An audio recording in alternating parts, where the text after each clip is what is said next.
If you want to be more efficient and effective while experiencing more inner peace, then working on the core of your issues instead of putting on a Band-Aid is vital. Welcome to Life Fix University podcast. I'm your host, Esty Rapport, and here to help you improve your 28 cognitive functions, the 28 things that make up thinking. In each episode, we'll discuss a real-life challenge, why you might be struggling with it, and give you practical strategies so all areas of your life will improve.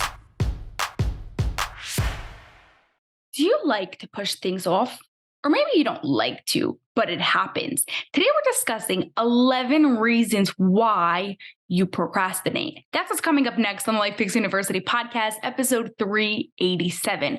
But first, want a super easy to understand, super easy to implement resource on cognitive functions? I've got you. Grab a copy of your essential guide to cognitive functions at lifepixuniversity.com/guide. It's lifepixuniversity.com/guide. For today's real life challenge, imagine you have a deadline for graphics to be done by Friday. It's Thursday afternoon and you haven't yet started.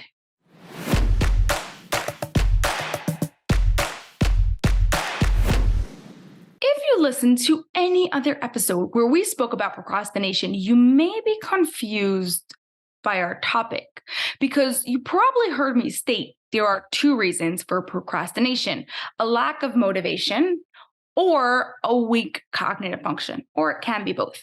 So why all of a sudden are there 7 reasons people procrastinate? Well, I did some research and found 11 reasons people say they procrastinate, and they all fit under these 2 categories, either a lack of motivation or a weak cognitive function. And I want to show you how the reason why you think you procrastinate fits under one of these 2 categories. Ready?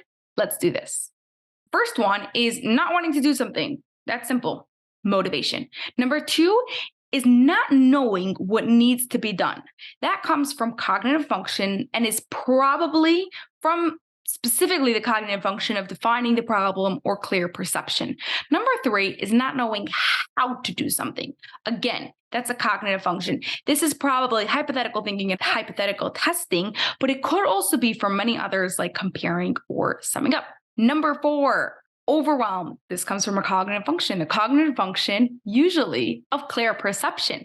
Number 5, thinking that you can finish it at the last minute. Again, cognitive function of time, not understanding time and concepts of time.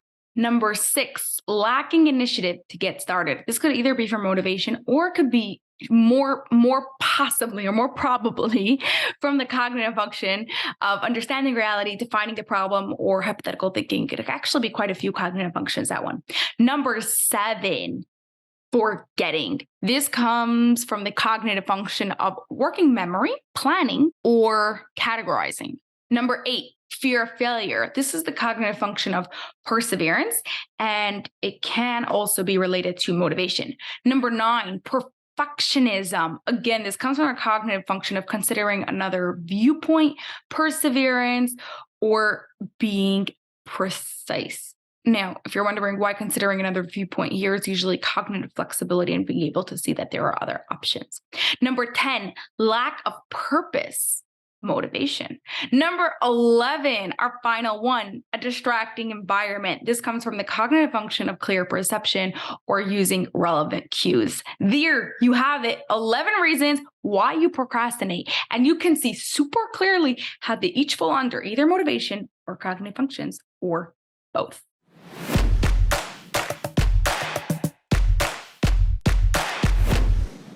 Today, we spoke about 11 common reasons people procrastinate and how they really fall under 2 categories, motivation and cognitive function. Your challenge this week is to figure out which one is more common for you. And then if you struggle with motivation, re-listen to episode 375 with the understanding that this is specifically for you and your brain's way of working.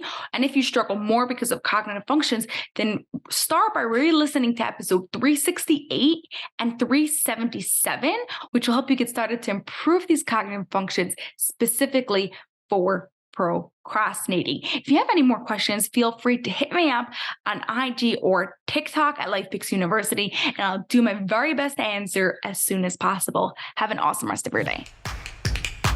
That's all for this episode of the Life Picks University podcast. If you enjoyed it, please share it with 2 of your family and friends so they too can gain from it, and you'll be helping us reach our goal of 1 million downloads by the end of 2025. Have an awesome rest of your day and grow those dendrites.